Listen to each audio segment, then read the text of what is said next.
Hello बच्चों, आप बोलेंगे ओ मैम आप आ गई, थोड़ी लेट आती तो चल जाता, लेकिन नहीं, लेट नहीं, टाइम का पंचुअल होना है, सिलेबस कंप्लीट करना है। तो आज क्या करने वाले हैं हम, वही जेनेटिक्स चल रही है और काफ़ी लंबी चलेगी, दूर तक जाएगी। तो आज हम L8 लेकर आए हैं और क्या पढ़ने वाले हैं वो देखेंगे। उससे पहले आपको याद दिला देते हैं कि हम वंशागति के आणविक आधार पढ़ रहे हैं ताकि भूल न जाना हमें। और क्या क्या पढ़ना है हमें ये हम देख चुके हैं, जो हमारा चैप्टर फ्लो है। आज हम प्रतिकृतिकरण यानी रेप्लिकेशन क्या है उसको देखेंगे और डीएनए का ही रेप्लिकेशन देखेंगे। साथ में हम देखेंगे प्रायोगिक प्रमाण, यानी कि इसके क्या प्रायोगिक प्रमाण है। भाई साइंस है, बिना प्रूफ के तो कुछ मानती नहीं है। भाई डीएनए एक आनुवंशिक पदार्थ है, ये प्रूव करने के लिए हमने 4 प्रयोग कर लिए, एक्सपेरिमेंट कर लिए। तो वो रेप्लिकेट होता है यानी कॉपी बनाता है, इसके लिए तो प्रयोग करने पड़ेंगे ना। तो देखते हैं पहले प्रतिकृतिकरण क्या है ना। मैम की आज टंग जो है वो स्लिप हो रही है। ठीक है, रेप्लिकेशन। ठीक है, क्या है रेप्लिकेशन? रेप्लिकेशन का मतलब होता है कॉपी बनाना अपनी। जैसे आप कोई पेपर लेकर जाते हैं और बोलते हैं भैया इसकी 4 फोटोकॉपी कर देना, तो वो पैसे लेके आपको फोटोकॉपी कर देता है। भाई ये डीएनए है, फ्री फोकट का काम है इसका, तो ये फ्री फोकट में रेप्लिकेशन करता है। लेकिन इसका रेप्लिकेशन का प्रोसेस और इसकी रिक्वायरमेंट हम पढ़ेंगे। पहले हम आज सिर्फ इंट्रोडक्शन और इसका साइंटिफिक प्रूफ देखने वाले हैं कि क्या रेप्लिकेशन है और क्या हमें प्रूफ हो चुका है कि रेप्लिकेशन करता भी है या नहीं, या इतने सालों से हमें बेवकूफ बनाना जा रहा है कि डीएनए अपने आप को कॉपी करता है। जब भी सेल डिवीजन की बात होती है हम कहते हैं डीएनए अपने आप को कॉपी कर देता है। जहां सेल को आधा करने की बात आती है, माइटोसिस डिवीजन होते ही हम कह देते हैं डीएनए अपने आप को कॉपी कर देता है। सबसे पहली बात कि डीएनए अपने आप को कॉपी किस फेज में करता है। अगर आप जो देखेंगे कोशिका विभाजन यानी कि सेल डिवीजन देखेंगे, तो उसकी एस फेज में यानी कि जो सिंथेटिक फेज होती है, जो संश्लेषण फेज होती है, वहां पे डीएनए अपने आप की प्रतिलिपि तैयार करता है। कोशिका विभाजन की बात करें, और जनरली भी कोशिका जो है वो क्या होती है, विभाजित होती है। या नॉर्मली भी जब डीएनए को लगता है कि मेरी कॉपी बनानी है, मुझे 2-3 डुप्लीकेट खड़े करने हैं, तो वो कर देता है, रेप्लिकेशन कर देता है। एक सवाल जो शायद मैं सोच रही थी कि आप में से कोई पूछेगा, उसका जवाब देंगे। पहले रेप्लिकेशन कर लेते हैं, फिर सवाल भी मैं पूछूंगी, जवाब भी मैं दूंगी। लेकिन नहीं, सवाल पहले मैं पूछ लेती हूँ ताकि आपको टाइम मिल जाए। आप ही बोले मैम ने तो हमें मौका ही नहीं दिया। ऐसा नहीं, पहले मौका दूंगी, बराबर का मौका देंगे। तो जरा बताओ कि क्या एक एनिमल है, कोई भी एनिमल है, चाहे आप है, क्या उनकी सभी कोशिकाओं में डीएनए एक जैसा होता है या नहीं, है ना। क्योंकि हम बोलते हैं कि भाई पैनक्रियाटिक सेल तो जूस सिक्रीट करती है, त्वचा वाली सेल्स तो मेलानिन सिक्रीट करती है, कलर बनाती है, बालों में तो कैरेटीन सिक्रीट होता है ना। ऐड देखा है ना वो कैरेटीनॉइड्स वाला शैम्पू, तो कैरेटीनॉइड सिक्रीट होता है। तो क्या इन सबका डीएनए एक जैसा है? अभी बताओ मुझे कमेंट सेक्शन में। तब तक हम रेप्लिकेशन को पढ़ के आते हैं, थोड़ा सा इसको सांत्वना देकर आते हैं कि तेरे को भी पढ़ाएंगे। चलिए, डीएनए प्रतिकरण यानी कि डीएनए अणु द्वारा अपनी प्रतिकृति, कॉपी या रेप्लिका बनाने की प्रक्रिया है। आपसे सिंपली क्वेश्चन पूछ लिया जाए कि रेप्लिकेशन क्या है, तो आप क्या लिखेंगे? डीएनए का अपनी ही प्रतिकृति बनाना या कॉपी बनाना या रेप्लिका बनाना क्या है? डीएनए का प्रतिकृतिकरण है। ठीक है, चलिए, डीएनए प्रतिकरण की योजना अर्ध संरक्षी होती है। देखो ये इंपॉर्टेंट पॉइंट आया है अभी, जिसको सेमी कंजर्वेशन बोलते हैं, कहलाती है। क्योंकि प्रत्येक संतति यानी कि डॉटर, यानी कि जो नया डीएनए बन रहा है उसको हम क्या बोलते हैं? डॉटर डीएनए बोलते हैं। डीएनए अणु में एक पैतृक रज्जु यानी कि पैटर्नल स्ट्रैंड होता है, अर्थात डीएनए का आधा भाग, यानी कि जब डीएनए बनता है, अब इसको समझाएंगे कि डीएनए बनता है तो उसका एक भाग तो नया होता है, एक भाग पुराने डीएनए का यानी कि पेरेंटल डीएनए का होता है। इसीलिए इसको क्या बोलते हैं? संरक्षित या अर्ध संरक्षित। और डीएनए का जो पैतर्नक यानी कि पैतृक रज्जुक है वो क्या रहता है? संरक्षित होता है। इसमें क्या कहानी है भाई? ऑटोमेटिक मशीन्स चलाई है सबने, बोलते हैं आजकल ये ऑटोमेटिक है, ये सेमी ऑटोमेटिक है, चलाया है या नहीं, है ना। आधे बच्चे तो गूगल में लगे होंगे मैम का आंसर ढूंढने के लिए, कमेंट जो करना है मैम को, तो करो कोशिश करो, 2-4 चीजें और पढ़ोगे। पहले इसका जवाब दे देते हैं कि ऑटोमेटिक मशीन सुनी है आपने कि भाई ये ऑटोमेटिक मशीन है ना, और ये सेमी ऑटोमेटिक है। क्या होता है, कोई डिफरेंस? कि ऑटोमेटिक मशीन में कपड़े डाले, सर्फ डाला, वो पानी भी अपने आप लेगा, धोएगा भी अपने आप, सुखाएगा भी अपने आप और बाहर निकाल देगा। कुछ काम आपको नहीं करना है, आपको मशीन में कपड़े डालने हैं और जाओ घूमो, मजे करो, ऐश करो, है ना, ये काम होता है। पूरे दिन वो अपना काम करती रहती है 2-4 घंटे और कपड़े सुखा के आपको दे देती है। सूखे तो क्या होते हैं, थोड़े से गीले होते हैं, धूप तो लगानी ही पड़ती है, धूप नहीं तो कमरे में भी रख दोगे तो सूख जाएंगे, ड्राई भी हो जाते हैं इन द सेंस।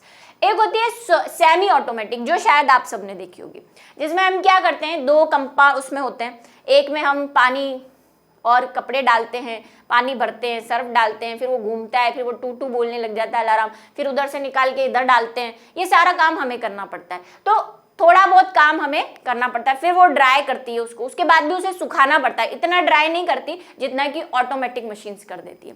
तो क्या मतलब है कि वो सेमी का मतलब आधा काम वो कर रही है, आधा हमें करना पड़ रहा है, और ऑटोमेटिक में पूरा काम वही करती है।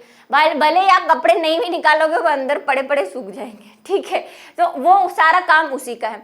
थोड़े हो सकता है कि इन फ्यूचर ऐसे भी आ जाए कि मशीन में से 2 हाथ निकले, ऐसे कपड़े निकाले और दे, ये ले तेरे कपड़े, 4 घंटे हो गए हैं अभी तक लिया नहीं, ऐसे भी बोल सकती है। तो कोई नई बात नहीं है। तो हम बात करते हैं सेमी और ऑटो की। सेमी का मतलब होता है आधा, यानी पूरा कुछ भी नहीं। तो डीएनए का जो रेप्लिकेशन है वो क्या होता है, आधा होता है।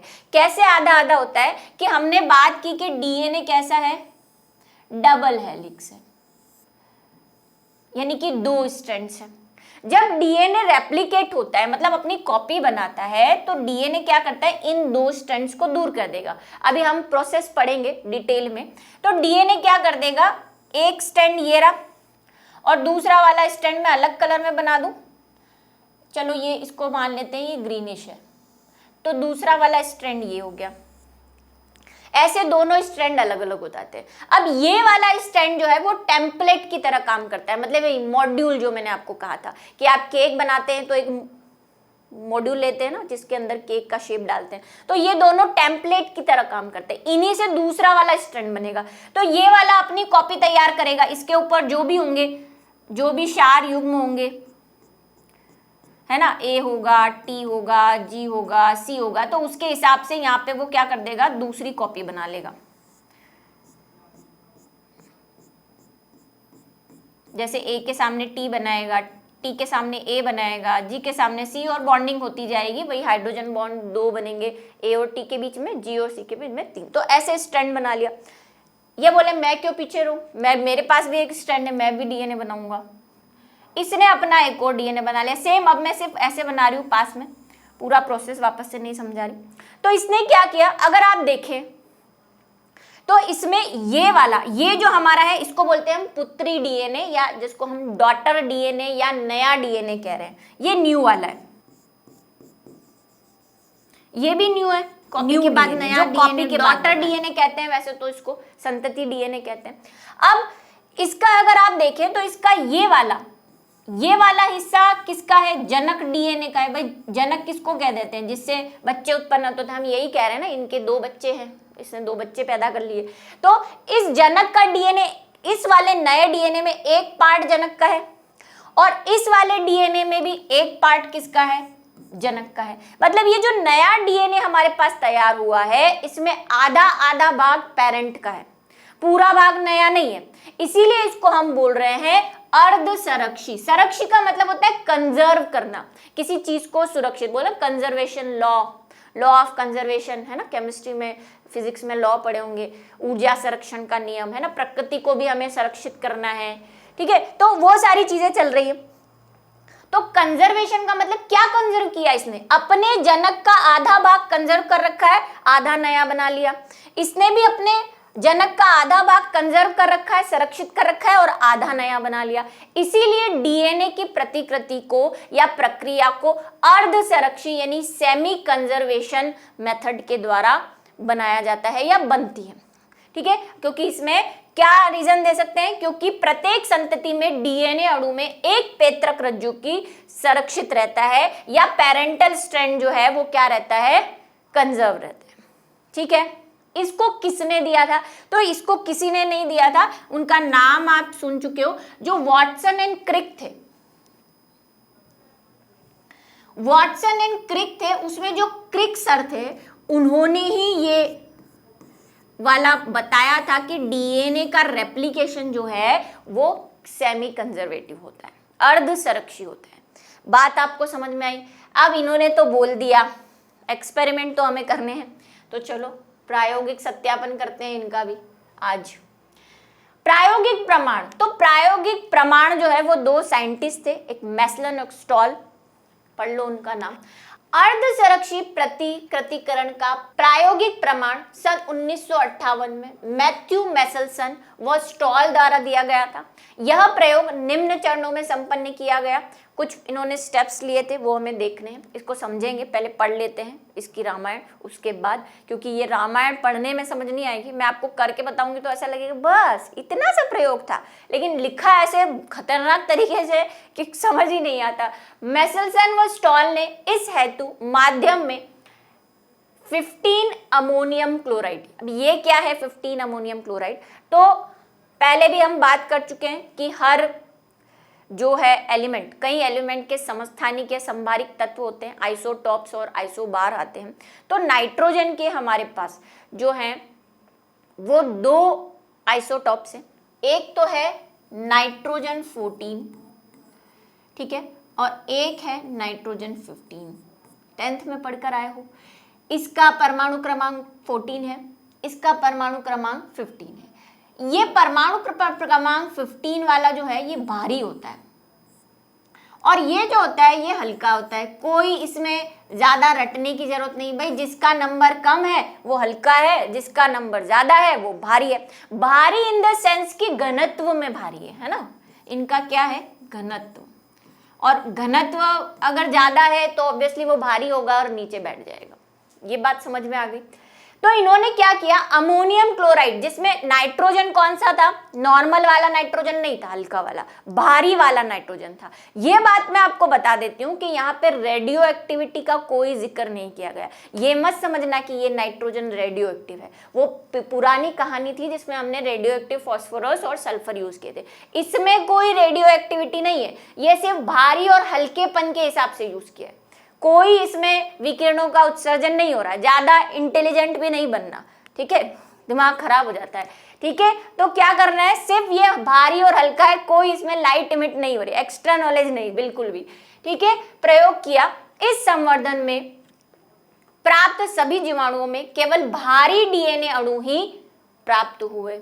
क्या किया इन्होंने, अभी समझते हैं इसको, कि इन्होंने एक बैक्टीरिया लिया, वही बेचारा बैक्टीरिया जिसका नाम आप जेनेटिक्स में बार बार सुनते रहेंगे, वो है ई कोलाई। देखो सारे एक्सपेरिमेंट जो होते हैं ना जेनेटिक्स में, वो ई कोलाई पे किए जाते हैं। ये एक क्या है, बैक्टीरिया है, इस्चेरिचिया कोलाई, इंटेस्टाइन में भी रहता है हमारे बेचारा, ठीक है।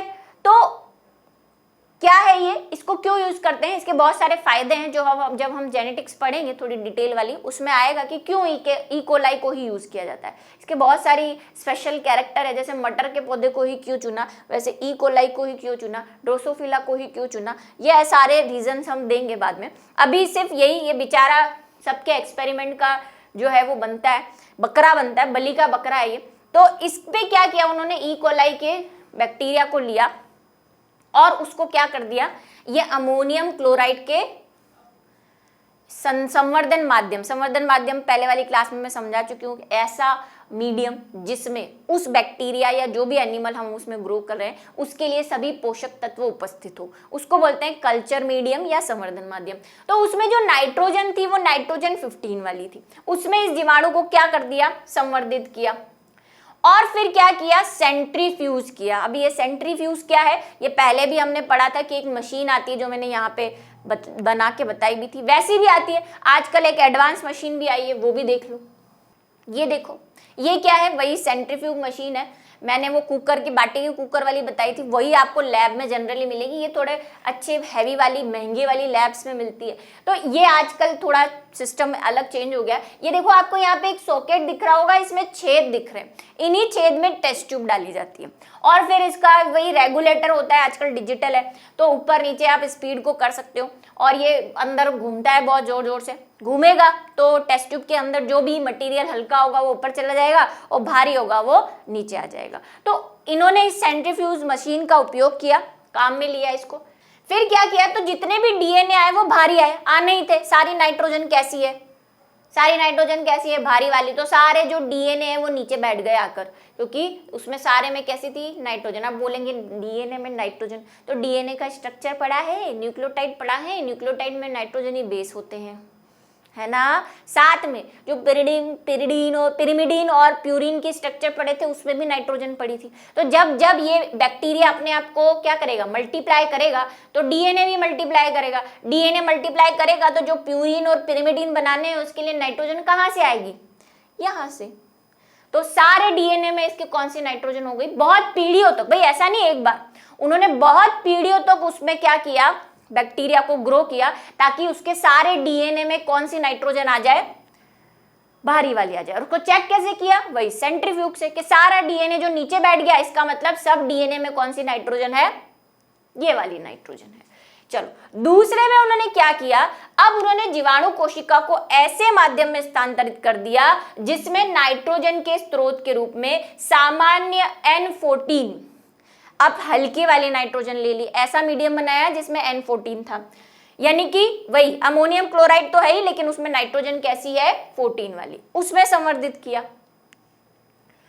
अब कहानी सुनो, 15 नाइट्रोजन वाले, यानी कि नाइट्रोजन 15 वाले माध्यम में नाइट्रोजन 14 वाले माध्यम में स्थानांतरित किए जीवाणु को ठीक एक पीढ़ी बाद, यानी कि 20 मिनट बाद। अब आप एक पीढ़ी, क्योंकि इकोलाई बहुत जल्दी ग्रो करता है, जैसा मैंने कहा उसकी कुछ खासियत है जिसकी वजह से उसको यूज करते हैं।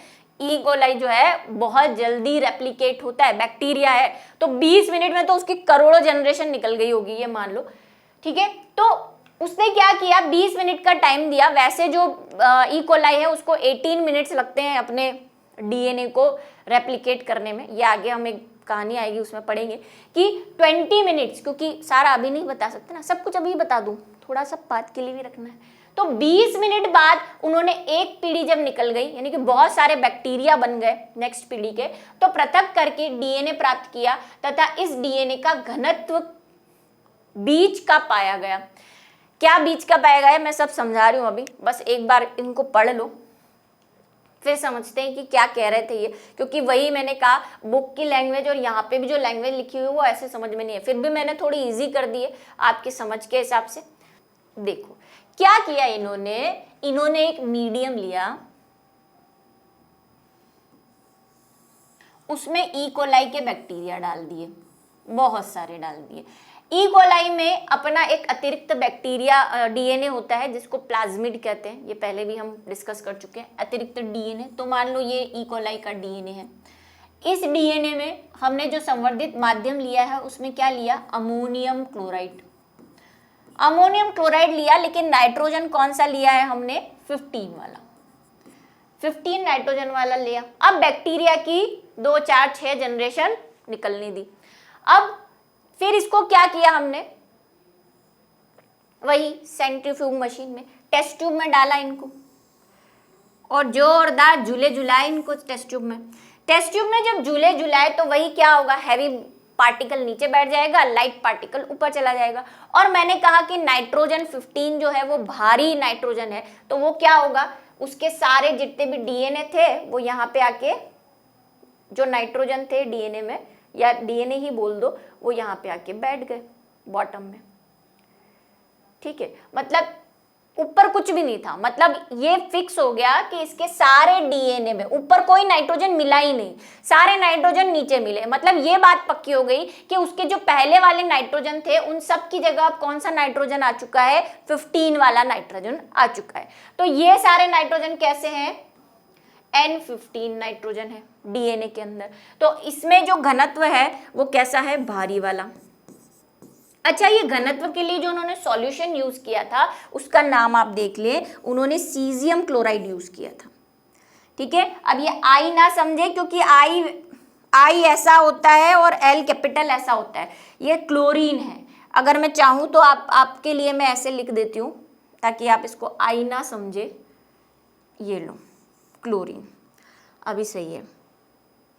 ठीक है, सीजियम क्लोराइड लिया और सीजियम क्लोराइड के सॉल्यूशन में वही बैक्टीरिया को डाल दिया, फिर इसको घुमाया, लो झूला झुलाऊं आओ तुमको। ये नीचे बैठ गए, ऊपर कुछ नहीं मिला, इसका मतलब फिक्स हो गया कि इन सब बैक्टीरिया का डीएनए कैसा है, हैवी नाइट्रोजन वाला है। चलो केस 1 आ जाओ मैदान में। दूसरे नंबर केस में क्या किया, ये बैक्टीरिया इन्होंने लिए, वापस इनको क्या किया इन्होंने, नाइट्रोजन 14 वाला अमोनियम क्लोराइड ले लिया। अब कौन सा लिया है भाई, नाइट्रोजन 14। यहां पे कौन सा लिया था, नाइट्रोजन 15।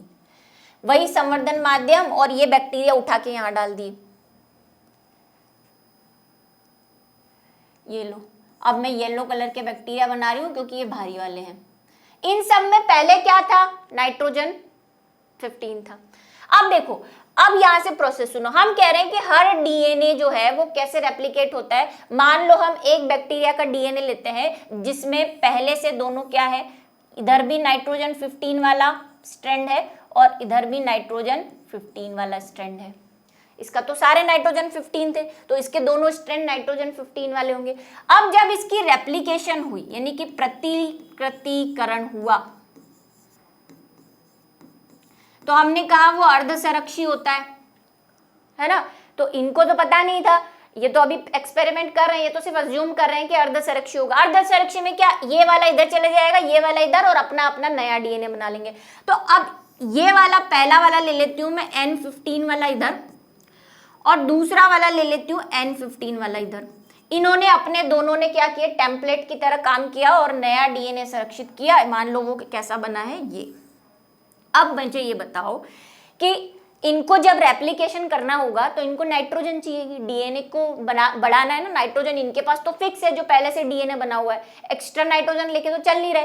अब अगर इनको नाइट्रोजन चाहिए तो वो कहां से लेंगे डीएनए बनाने की, इस संवर्धन से। और वहां पे कौन सी नाइट्रोजन है, 14। तो जो ये नए स्ट्रैंड बनेंगे उन सब में नाइट्रोजन कौन सी आएगी, 14 वाली, क्योंकि 15 वाला तो टेम्पलेट है, उसमें तो कोई चेंज हो ही नहीं रहा।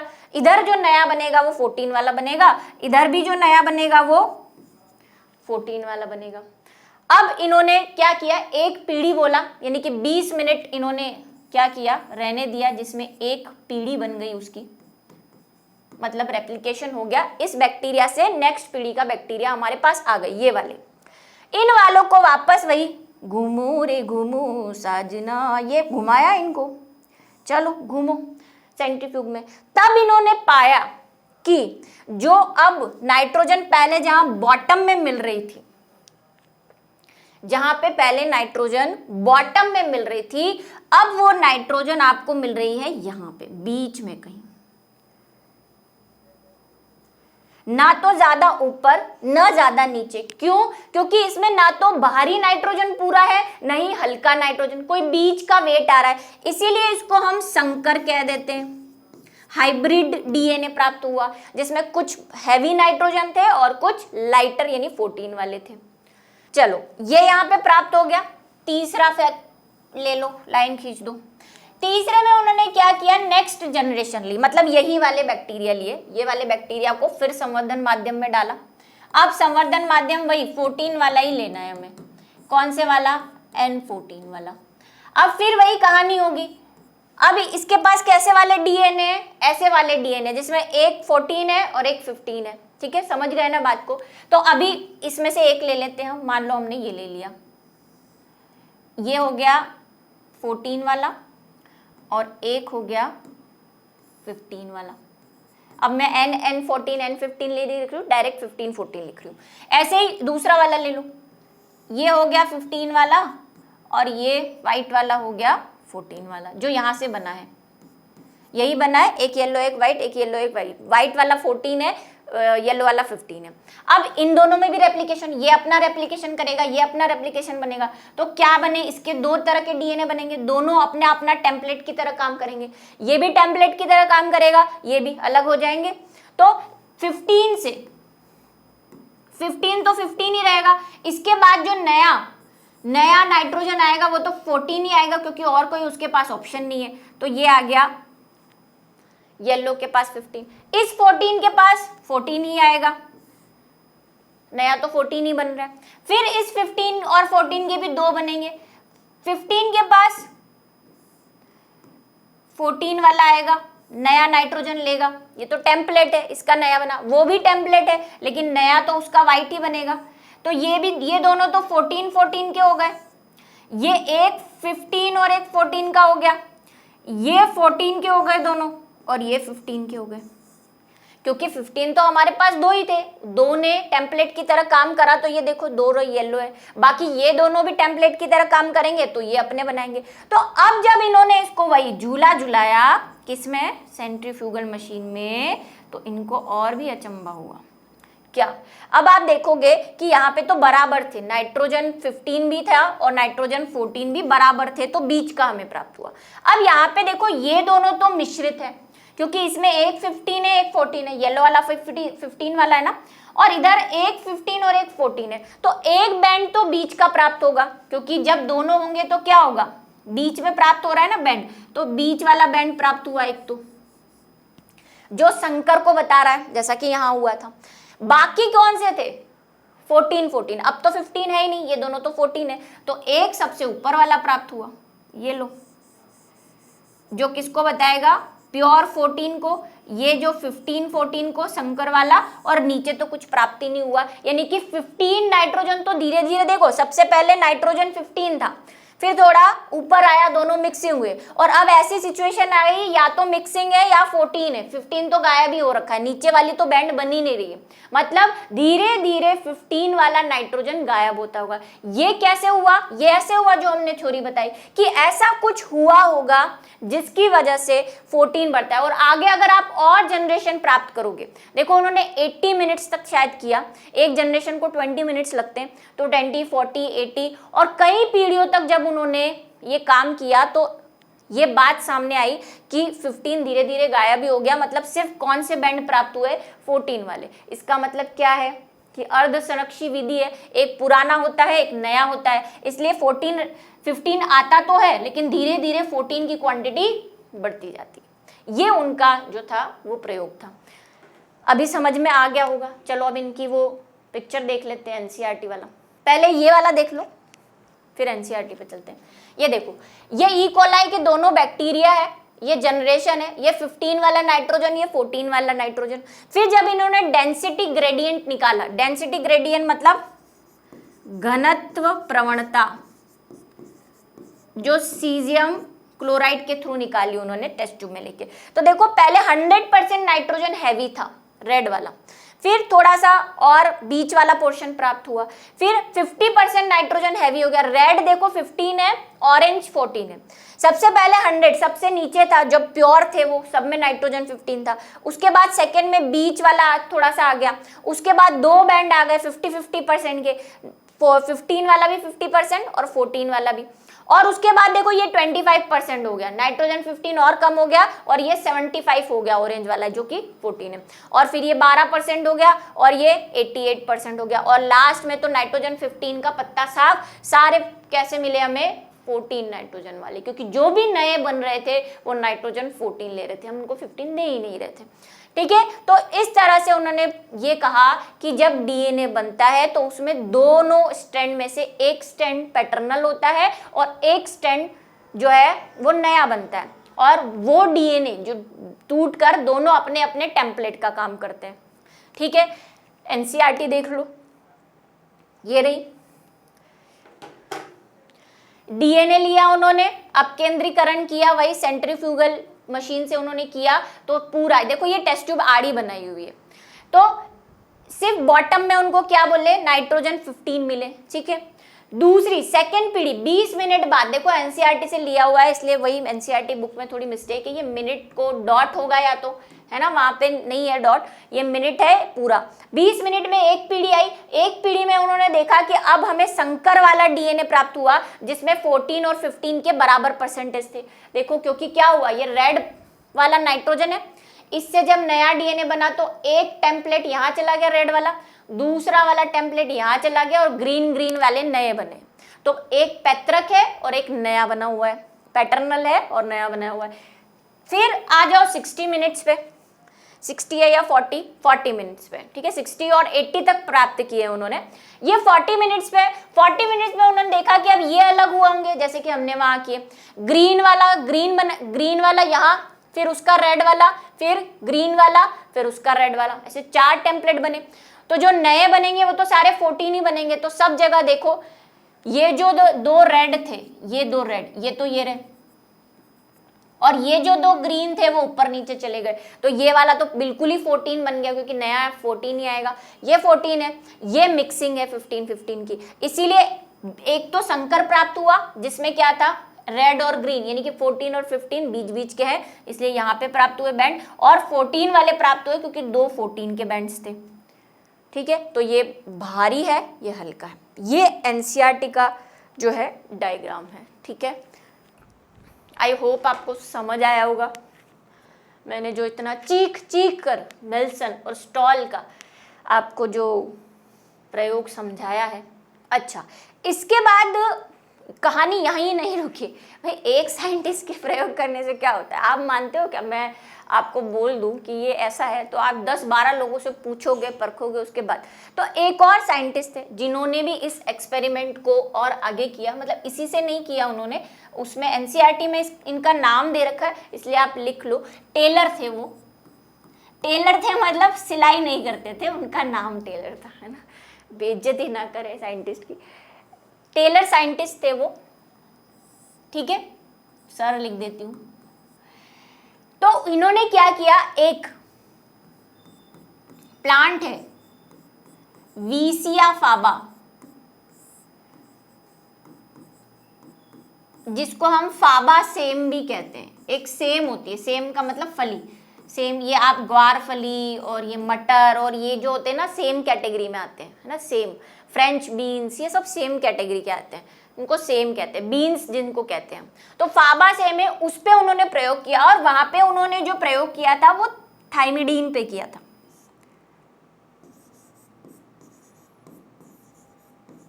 मतलब नाइट्रोजनिक क्षार में जो एडेनिन, ग्वानिन, थाइमिडीन है ना, थाइमिडीन, तो उसको उन्होंने चेंज किया था। उन्होंने तो नाइट्रोजन चेंज करके किया था, इन्होंने थाइमिडीन को चेंज करके किया था, ठीक है।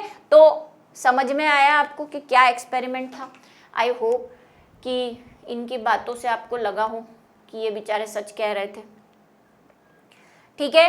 बात समझ में आ गई, इसको अच्छे से समझेंगे, वही आधा आधा जाएगा इसीलिए आधा आधा मिलेगा, और लास्ट में 15 जो है वो बिल्कुल ही गायब हो जाएगा, पत्ता कट। तो यहाँ पे हमने प्रमाणित किया आज कि कैसे जो है डीएनए का अर्ध संरक्षी यानी कि सेमी कंजर्वेशन रेप्लिकेशन होता है। नेक्स्ट टॉपिक में हम रेप्लिकेशन को पढ़ेंगे और देखेंगे कि कैसे होता है रेप्लिकेशन, और उसके भी बड़े नखरे हैं, बहुत सारी चीज़ें चाहिए रेप्लिकेशन के लिए, क्या क्या चाहिए वो देखेंगे अगले वीडियो लेक्चर में। तब तक के लिए इंतज़ार कीजिए।